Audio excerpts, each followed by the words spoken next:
Hi all, कैसे हैं आप सब। आई होप दैट आप सब बहुत बढ़िया होंगे और बहुत मजे से अपनी लाइफ जी रहे होंगे और लाइफ के फुल ऑन मजे चल रहे होंगे, right. So that is important. At the same time हमें पढ़ना भी है एंड दैट पढ़ाई इज वेरी वेरी इंपॉर्टेंट। और बोलेंगे आपकी मैम, उसी के लिए तो हम यहाँ पर आए हैं। सो वेरी गुड कि आप यहाँ पर आए हैं। तो मैं आप सबका वापस से स्वागत करती हूँ आपके अपने चैनल स्कोर प्लस फाउंडेशन पे, जहाँ पर हम साथ में मिलकर चीज़ों को पढ़ रहे हैं, समझ रहे हैं और एग्जीक्यूट करना सीख रहे हैं। मैं हूँ आपकी बायोलॉजी की एजुकेटर प्रियंका झा, जिसके साथ मिलकर बेटा जी आपने एक न्यू चैप्टर स्टार्ट कर दिया था, है ना, which is not new any more. That is how do organisms reproduce, right. तो हमने जब बेटा ये चैप्टर स्टार्ट किया था तो हमने ये चीज देखी थी कि जो ऑर्गेनिजम्स हैं वो रिप्रोड्यूस कैसे कर रहे हैं, राइट। उससे पहले हमने ये भी जाना था कि क्यों कर रहे हैं, रिप्रोडक्शन की नीड क्या है ना। उसके बाद हमने देखा कि हमारे पास टाइप्स क्या क्या होते हैं एंड उन टाइप्स में भी हमने नॉर्मल ऑर्गेनिजम्स के बारे में पढ़ा, यानी कि यूनिसेलुलर ऑर्गेनिजम्स जो हैं या फिर जो बेसिक अपने मल्टीसेलुलर ऑर्गेनिजम्स हैं उनमें कैसे एसेक्सुअल रिप्रोडक्शन हो रही है, ये हमने डील कर लिया।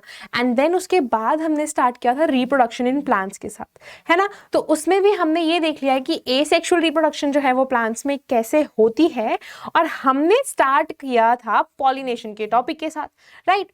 बट पॉलिनेशन जो है वो रिजल्ट करने वाला है एक पर्टिकुलर टाइप ऑफ रिप्रोडक्शन में, that is the sexual reproduction.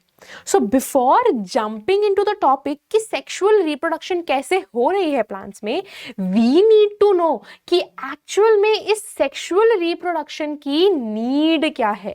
सो आज हम देखने वाले हैं बेटा जी कि सेक्सुअल रिप्रोडक्शन जो है ये क्यों होनी चाहिए, why we need sexual reproduction, या फिर ये है ही क्यों, है ना।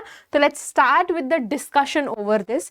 एक डिस्कशन सॉर्ट ऑफ हम रखेंगे। ऑब्वियसली मैम यहाँ अकेली है तो मैम अपने आप में बात करेंगी, एंड ऑब्वियसली मैम अकेली है तो क्या हुआ, मैम बच्चों से तो बात कर ही सकती है ना। तो यस, सो जब हम सवाल कर रहे हैं कि why sexual mode of reproduction, तो वाई का जवाब तो बड़ा सिंपल है।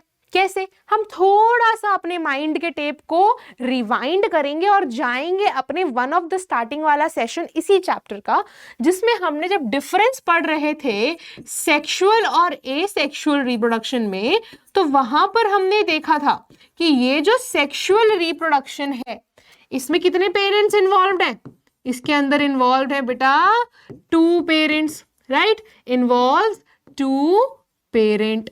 नाउ अब ये जो 2 पेरेंट हैं, है ना, अब ये 2 डिफरेंट पेरेंट्स हैं। जब ये दोनों के जो गेमीट्स हैं वो आपस में फ्यूज होंगे, नेक्स्ट पॉइंट हमने ये पढ़ा था ना कि इसमें गेमीट फॉर्मेशन होती है और वही गेमीट जो फॉर्म हुए उनकी फ्यूजन होती है। अब जब गेमीट फ्यूज होंगे तो इसकी वजह से क्या हो रहा था, इसकी वजह से बेटा जी वेरिएशन कॉज हो रहे थे।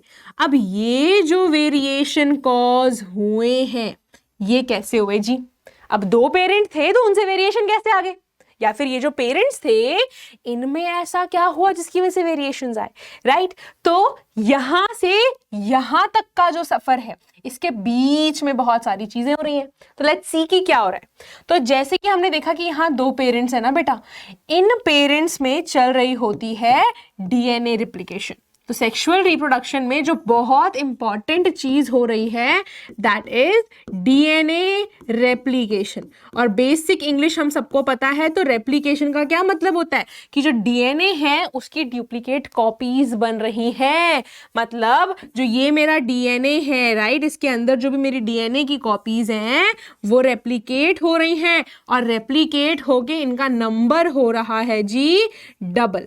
अब इसी टाइम पे अगर इसी टाइम पे एक चीज देखी जाए तो ये जो डीएनए रेप्लिकेट हो रहा है ये हो तो लिविंग ऑर्गेनिजम्स में रहा है, राइट। ये लिविंग ऑर्गेनिजम्स में हो रहा है तो ऑब्वियसली ये जो प्रोसेस है बेटा ये 100% एक्यूरेट नहीं होगी, राइट। इसकी जो एक्यूरेसी है वो बिल्कुल भी 100% एक्यूरेट नहीं होगा, राइट। तो जब एक्यूरेट ही नहीं है तो इसकी वजह से क्या होगा, इसकी वजह से आएंगे थोड़े बहुत डिफरेंसेस, किसमें, जो कॉपीज बन रही हैं, ठीक है, डिफरेंसेस इन डीएनए कॉपीज जो हैं वो ऑब्जर्व की जाएंगी। और ऑब्वियसली जब थोड़े थोड़े डिफरेंसेस हैं तो वो बहुत बड़ा विजिबल चेंज कॉज नहीं करते, लेकिन वही जो छोटे छोटे चेंजेस हैं जब वो धीरे धीरे एक्यूमुलेट होंगे, वो जमा होते जाएंगे, तो एक टाइम पे काफी ज्यादा बड़ा चेंज हमें देखने को मिलता है। एंड एक चीज जो है बेटा कि ये जो चेंजेस हो रहे हैं, ये जो डिफरेंसेस आपको देखने को मिल रहे हैं, ऐसा बिल्कुल भी नहीं है कि ये डिफरेंसेस बहुत बड़े स्केल पे हैं, इन द सेंस कि एकदम ही अलग ऑर्गेनिज्म क्रिएट हो गया, ऐसा नहीं है। क्योंकि अगर ऐसा हुआ, अगर बहुत ज्यादा मेजर डिफरेंस आया, तो जो हमारा सेलुलर अपैरेटस है, जिसको एक नॉर्मल चीज देखने की आदत है, थोड़ी बहुत चीजें इधर उधर हुई तो वो झेल लेगा, लेकिन एकदम से ही कुछ नया आ जाएगा तो उसके झेलने के लिए थोड़ा ना रह जाएगी, है ना। तो वो जो बेटा अपना सेल है वो प्रॉपर्ली काम नहीं कर पाएगा। तो जो डिफरेंसेस हैं वो बहुत छोटे स्केल पे होती हैं, लेकिन रेप्लिकेशन कॉन्टिन्यूअसली होते जा रही है, तो इस रेप्लिकेशन की वजह से जो चेंजेस हैं वो भी तो बढ़ते जाएंगे, एंड अल्टीमेटली एक बड़ा कॉज जो है, एक बड़ा जो चेंज है वो दिखने को मिलता है, and that leads to variation, जिसे हम सेक्सुअल रिप्रोडक्शन में देख पाते हैं, राइट। और ये जो वेरिएशन है, ये वही चीज है जो हम सबको एक दूसरे से अलग बनाती है, ठीक है। तो ये जो वेरिएशन है ना, इसके साथ एक छोटी सी प्रॉब्लम भी है। ये तो एक अच्छी चीज हो रही है कि भाई वेरिएशन है, और इस वेरिएशन की वजह से क्या हो जाएगा, इस वेरिएशन की वजह से एक पॉपुलेशन में जितनी भी स्पीशीज हैं वो सरवाइव कर पाएंगी। ये चीज भी हम डिस्कस कर चुके हैं पहले, है ना। तो सर्वाइवल ऑफ स्पीशीज जो है बेटा, दैट इज समथिंग जो वेरिएशन की वजह से इजी हो जाती है, and time and again over the years हमें पर्टिकुलर ऑर्गेनिज्म जो है वो देखने को मिलेगा, ठीक है। ये तो बहुत अच्छी चीज हो गई। और जैसे कि मैंने बताया कि इसके साथ एक प्रॉब्लम भी है। सो ये जो डीएनए रेप्लिकेशन है, इसमें एक क्या प्रॉब्लम है मैम, क्या है प्रॉब्लम बताओ। तो देखो, ये जो डीएनए रेप्लिकेशन की प्रोसेस है, राइट, तो रेप्लिकेट हो गया, हम क्या कह रहे हैं कि ये जो डीएनए है जब ये रेप्लिकेट होगा, मतलब इसकी कॉपीज बनेंगी, तो रेप्लिकेशन की वजह से जो डीएनए का कंटेंट है ना, डीएनए कंटेंट क्या हो जाएगा जी, डबल। पिछले स्लाइड में देखा था ना हमने, डबल हो गया। इसके साथ साथ जो इसके अंदर क्रोमोसोम है, जब डीएनए ही डबल हो गया तो क्रोमोसोम नंबर भी तो बेटा डबल हो जाएगा, है ना। क्या हो जाएगा, डबल। तो सोचो कि अगर एक ऑर्गेनिज्म है, दूसरा ऑर्गेनिज्म है, भाई इनके पास तो अपना अपना डीएनए था, अब इनका जो डीएनए है वो रेप्लिकेट हो गया, मतलब डबल हो गया, और जब इन दोनों का ही कंटेंट फ्यूज होगा, यानी गैमीट्स का फ्यूजन होगा, तो जो न्यू ऑर्गेनिज्म बनेगा उसके पास तो भाई दोनों का ही कंटेंट आएगा ना। तो इसके पास तो यहां पे twice the number of DNA हो जाएगा देन द पेरेंट्स। तो यहां बात खत्म नहीं हुई, यहां पर देखो इसके पास 4 है, ऐसे ही और भी सेल्स जो हैं वो कंबाइन हुए होंगे, है ना। तो यहां पे क्या हो गया, डबल कंटेंट। अब ये जो डबल कंटेंट वाले हैं ये भी तो कभी फ्यूज करेंगे, तो अल्टीमेटली जो न्यू बनेगा बेटा उसमें अगेन डबल हो जाएगा content, and over the years यही चीज चलती रहेगी। इतना आगे तो ये जाएगा ही नहीं, इतना आगे तो ये बिल्कुल नहीं जाएगा। क्यों नहीं जाएगा मैम, तो बेटा देखो, अपने नॉर्मल सेल को आदत है एक छोटे से चेंज को झेलने की। अगर तुम इतना बड़ा चेंज ले आओगे तो इसकी वजह से क्या होगा, इसकी वजह से जो सेल का अपना फंक्शनिंग है, सेल के अपैरेटस को जो पता है कि हाँ ठीक है मेरे अंदर ये चेंजेस होने हैं, अगर वही चीज डबल होगी तो ऑब्वियसली जो सेल है उसको एडजस्ट करने में प्रॉब्लम होगी, जिसकी वजह से जो सेल है दैट कैन और दैट माइट डाई, राइट। और अगर मर ही जाएगा तो फिर भाई हमारा जो काम है वो कैसे होगा, पर काम तो हो रहा है ना। तो कुछ तो इसका सोल्यूशन होगा। सोल्यूशन बताने से पहले थोड़ा सा यहाँ पे लिख लेते हैं, क्योंकि आपको रिटन फॉर्म में चीजें चाहिए, बिकॉज ऑब्वियसली हमें तो भाई एग्जाम में लिखना है ना। तो यहाँ पे क्या हो जाएगा, डीएनए जो रेप्लिकेट हुआ जिसकी वजह से डीएनए कंटेंट डबल हो जाएगा, क्रोमोसोम नंबर डबल होगा, तो एज अ रिजल्ट क्या होगा, प्रोजेनीज जो है, प्रोजेनीज यानी कि जो ऑफस्प्रिंग्स बन रही हैं बेटा, will have twice the amount of DNA than parents. और इसकी वजह से क्या होगा, इसकी वजह से बेटा जी कुछ जो अपने सेल्युलर अपैरेटस के फंक्शंस है, some cell apparatus will not be able to work properly, है ना। जब ये काम ही नहीं कर पाएंगे तो भाई अब सेल बेचारा क्या करे, सेल हो जाएगा हमारा सैड। कुछ तो इलाज होना चाहिए ना इसका, कुछ तो सोल्यूशन होना चाहिए, ऐसे कैसे चलेगी, है ना। ये तो सोचो बहुत पहले से चला आ रहा है, बट दुनिया तो चल रही है ना। हमारे अंदर उतने ही क्रोमोसोम है जितने हमारे पेरेंट्स के अंदर है। How this is maintained. तो भाई जो मल्टी सेलुलर ऑर्गेनिजम्स है ना वो थोड़े स्मार्ट है। तो let's check for the solution of this, what is to be done. So हमारे पास कुछ मल्टी सेलुलर ऐसे हैं, देखो पहले लिख देते हैं, मल्टी सेलुलर ऑर्गेनिजम्स, ठीक है। और ये जो मल्टी सेलुलर ऑर्गेनिजम्स हैं बेटा, ये नॉर्मल वाले नहीं है, ये वो हैं जिनका बॉडी डिजाइन थोड़ा कॉम्प्लेक्स है, विद कॉम्प्लेक्स बॉडी डिजाइन है, राइट। तो ये जो ऑर्गेनिज्म है जिनका थोड़ा सा कॉम्प्लेक्स डिजाइन है, ये थोड़े से स्मार्ट है इस मामले में कि इनकी बॉडी में इन्होंने कुछ ऐसे स्पेशलाइज्ड ऑर्गन्स रखे हैं जिनके अंदर स्पेशलाइज्ड सेल्स हैं, और वो जो सेल्स हैं वो अपने अंदर क्रोमोसोम का नंबर मेंटेन करके रख रहे हैं। And how is it happening? It is happening by one of the types of cell division, जो मैं आपको बताऊंगी। उससे पहले थोड़ा सा यहाँ पे मेंशन कर देते हैं पहले, है ना, लिंक नहीं टूटना चाहिए। तो हमारे पास कुछ मल्टीसेलुलर ऑर्गेनिजम्स है, राइट। ये क्या करते हैं, ये कंटेन करते हैं,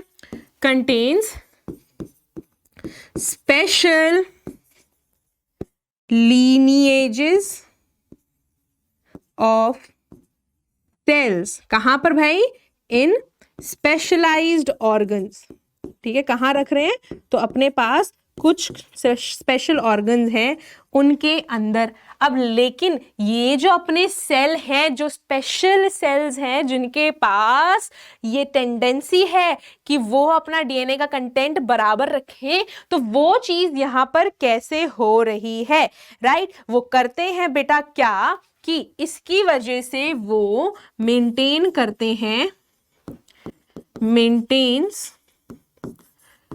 half number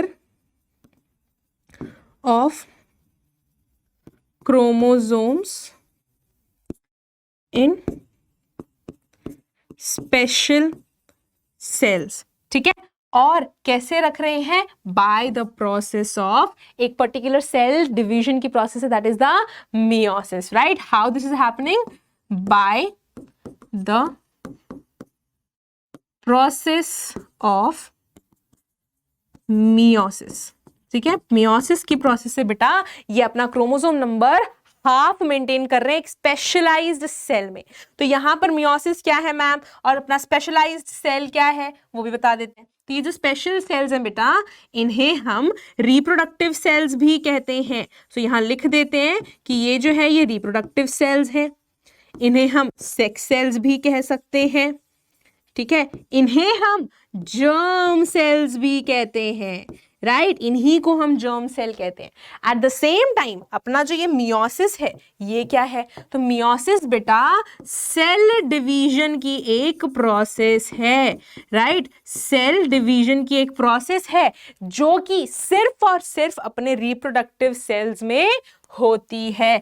cell division occurs in these, that is the reproductive cell या फिर sex cell कह लो या फिर germ cells, ठीक है। तो this is how जो अपने कुछ complex multicellular organisms हैं वो अपनी बॉडी में ही कुछ स्पेशल सेल्स में आधा क्रोमोसोम मेंटेन करते हैं। कि नॉर्मल अगर ऑर्गेनिज्म के पास टोटल 46 क्रोमोसोम्स हैं तो इन सेल्स में 23 ही होंगे, ताकि जो दूसरा ऑर्गेनिज्म है उनके स्पेशल ऑर्गन्स में भी 23 ही होंगे। तो ये 23 जब कंबाइन करेंगे तो अल्टीमेटली कितने हो जाएंगे, 46। तो जो ऑर्गेनिज्म बना उसके पास जितना पेरेंट के नॉर्मल बॉडी सेल में है उतने ही क्रोमोसोम आएंगे। और अगर यहाँ सवाल पूछ लिया जाए कि मैम ये स्पेशल ऑर्गन्स कौन से हैं, तो बेटा स्पेशल ऑर्गन्स जो हम कह रहे हैं यहाँ पर, ये वो ऑर्गन्स है जिन्हें हम आम भाषा में रिप्रोडक्टिव ऑर्गन्स भी कहते हैं। तो ये सब हम डिस्कस करने वाले हैं प्लांट्स के लिए भी और एनिमल्स के लिए भी। उससे पहले हम ये जान लेते हैं कि भाई ये जो स्पेशल सेल्स है, जो जर्म सेल्स हैं, ये क्या है और ये क्या कर रहे हैं, राइट। तो यहां पर आगे जी हम किसके पास, जर्म सेल्स के पास। तो पहले डेफिनेशन लिख लेते हैं, है ना। डेफिनेशन लिखेंगे फिर चर्चा शुरू करेंगे। तो जर्म सेल की डेफिनेशन क्या हो जाएगी, that these are the reproductive cells, these are the reproductive cells that combine कह लो या फिर fuse together to form new individual। ठीक है, क्या बनाएंगे जी, ये न्यू इंडिविजुअल बनाने वाले हैं। ठीक है, ये हो गई जी अपने जर्म सेल की डेफिनेशन। ठीक है, इस इंडिविजुअल को थोड़ा साइड में लिख देते हैं ताकि नेक्स्ट पॉइंट भी हम इधर से कंटिन्यू कर लेंगे अपना। यस, तो ये हो गया जी definition of germ cell. Now अगर हम बोले इसमें क्या होगा, जर्म सेल्स में क्रोमोसोम नंबर जो है ये नॉर्मल सेल से, यानी कि बॉडी सेल जो है अपना, बॉडी सेल में जितने अपने पास क्रोमोसोम है उससे आधे होते हैं, राइट। तो chromosome number is half of the chromosome number in body cell. ठीक है, chromosome number in body cell. ठीक है, इसमें कितने होते हैं, दैट इज 46 यहां पर होते हैं, है ना। और इनके अंदर कितने होंगे, इनके अंदर होंगे 23। ठीक है, तो यहां पर कितने होंगे, क्रोमोसोम नंबर इज 23। ठीक है, ये तो जी बात होगी कि इसमें क्या क्या है। अब ये जो जर्म सेल है इनका डायरेक्ट रोल है रिप्रोडक्शन में, मतलब कि ये वही सेल्स हैं जो आगे जाके फर्टिलाइज होंगे और न्यू ऑर्गेनिज्म फॉर्म करेंगे, है ना। तो जर्म सेल की फ्यूजन से क्या बन रहा है, जो अपना जर्म सेल है, राइट, जर्म सेल की बेटा फ्यूजन से क्या बनने वाला है, जाइगोट। अब ये जो जाइगोट बना, इसको डेवलप होने के लिए, इसको बड़ा भी तो होना है ना भाई, इसकी डेवलपमेंट के लिए क्या चाहिए, इसकी डेवलपमेंट के लिए इसको चाहिए खाना, यानी कि नरिशमेंट। नरिशमेंट यानी कि क्या, नरिशमेंट से इसको मिलेगी एनर्जी। अब इसको नरिशमेंट या एनर्जी कैसे मिल रही है, अगला सवाल ये है कि ये जो जाइगोट है मैम, ठीक है, ये जर्म सेल की फ्यूजन से तो बना, लेकिन इसको नरिशमेंट कैसे मिल रही है, राइट। आई नो आपके दिमाग में क्या चल रहा है, जिनको चैप्टर पूरा पूरा पता है, बट थोड़ा सा पीछे आ जाओ, क्योंकि जो जाइगोट है, जब जाइगोट बना है ना बेटा, तब प्लासेंटा नहीं बनता, राइट। अगर आपके दिमाग में प्लासेंटा चल रहा था तो it is not the case here. ये जाइगोट तो अभी अभी जस्ट बना ही है स्पर्म और एग के फ्यूजन से, तो इस टाइम पे इसको नरिशमेंट कौन दे रहा है, तो बेटा इस टाइम पे इसको जो नरिशमेंट है ना, वो जर्म सेल के थ्रू ही मिलती है। अब ये कैसे हो रहा है मैम, तो इसको ना पहले थोड़ा सा एडजस्ट करते हैं एंड देन मैं बताती हूँ कि कैसे इस डेवलपिंग जाइगोट को जो नरिशमेंट है वो मिलती है। ठीक है, तो आई होप ये यहाँ पे सबको विजिबल होगा एंड थोड़ा सा इसको हमने ठिकाने लगा दिया। यस, तो बेटा देखो अपने जो जर्म सेल है, वी नो दैट जो अपना ये क्या है, सेक्सुअल रिप्रोडक्शन है, इसमें 2 पेरेंट्स इन्वॉल्व है। तो जो जर्म सेल्स है ना, ये भी 2 होते हैं। ठीक है, 2 टाइप के होते हैं, एक है मेल, है ना, एक मेल में होगा, एक होगा फीमेल में। नाउ जो मेल वाला जर्म सेल है, जो मेल वाला जर्म सेल है ना, ये होता है बेटा साइज में स्मॉल। ठीक है, स्मॉल इन साइज। ठीक है, अब छोटा भी है साइज में, इसके साथ साथ ये होता है बेटा मोटाइल। मोटाइल मतलब can move. Right, this is something जो मूव कर सकता है. नाउ जो फीमेल वाला होता है ना अपना germ cell, this is larger than male germ cell. ठीक है, मेल जर्म सेल. और ये जो है ना बेटा ये स्टेशनरी होता है, मतलब कि ये एक ही जगह पे टिका रहता है. Right, stage at one place.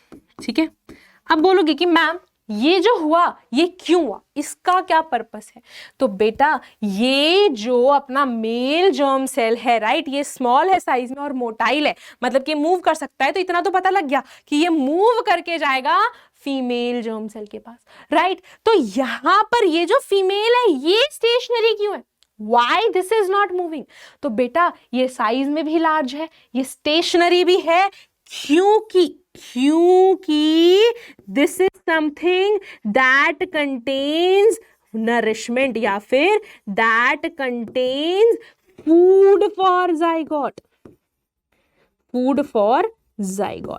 ठीक है, और ये जो है, ये जो अपना बेटा मेल जर्म सेल है, ये स्मॉल होता है साइज में और इसके अंदर बस इतना ही नरिशमेंट के लिए मटेरियल होता है, इतना ही न्यूट्रिएंट होता है कि ये आराम से फीमेल जर्म सेल के पास पहुंच जाए. ठीक है, ये हो गई जी बात अपने जर्म सेल की. अब यहां पे एक और चीज जो नोट डाउन करने वाली है कि वो ये है, ये जर्म सेल नहीं है जो यहां से वहां जाने वाला है, it is the gamete. Right, तो जो जर्म सेल होते हैं बेटा ये कुछ प्रोसेसेस अंडरगो करते हैं एंड अल्टीमेटली इनसे बन जाता है गेमीट. और ये जो गेमीट्स होते हैं ये हैप्लॉइड होते हैं, मतलब इनके पास half the number of chromosome होता है that like with regard to the parent. ठीक है, तो ये जी जर्म सेल और गेमीट में डिफरेंस होता है. नाउ अगर आप पूछेंगे कि मैम ये जो जर्म सेल्स हैं मेल और फीमेल में इनका क्या नाम है, तो बेटा जो अपने मेल जर्म सेल है या फिर मेल गेमीट कह लो, राइट, तो प्लांट्स के केस में पॉलन ग्रेन के अंदर होते हैं ये. ठीक है, प्लांट्स में पॉलन ग्रेन है. एंड अगर हम एनिमल्स की बात करें यानी कि ह्यूमन बींग्स की बात करें तो यहाँ पे it is called as sperm. और यहाँ जो फीमेल वाला है, राइट, ये बोथ प्लांट्स एंड ह्यूमन में इसका सेम ही नाम है, दैट इज एग या फिर ovum you can call.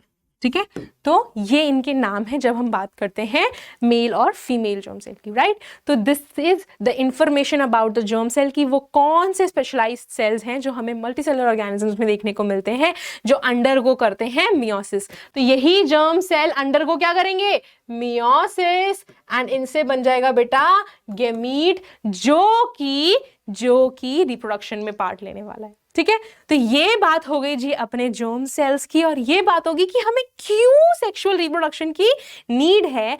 And अब इसके बाद हम कंटिन्यू करेंगे सेक्सुअल रिप्रोडक्शन इन प्लांट्स के साथ. सो तब तक के लिए please stay tuned and what you can do is you can download the score plus app from the Google play store so that आपको सारे के सारे नोट्स एक जगह मिल जाए एंड आपको जो भी क्वेरीज हो you can surely ask to us. ठीक है, तो ये हो गई जी आज की बात. फिर मिलेंगे, तब तक के लिए please stay happy, healthy and safe, and please take care of yourself. Bye bye everyone.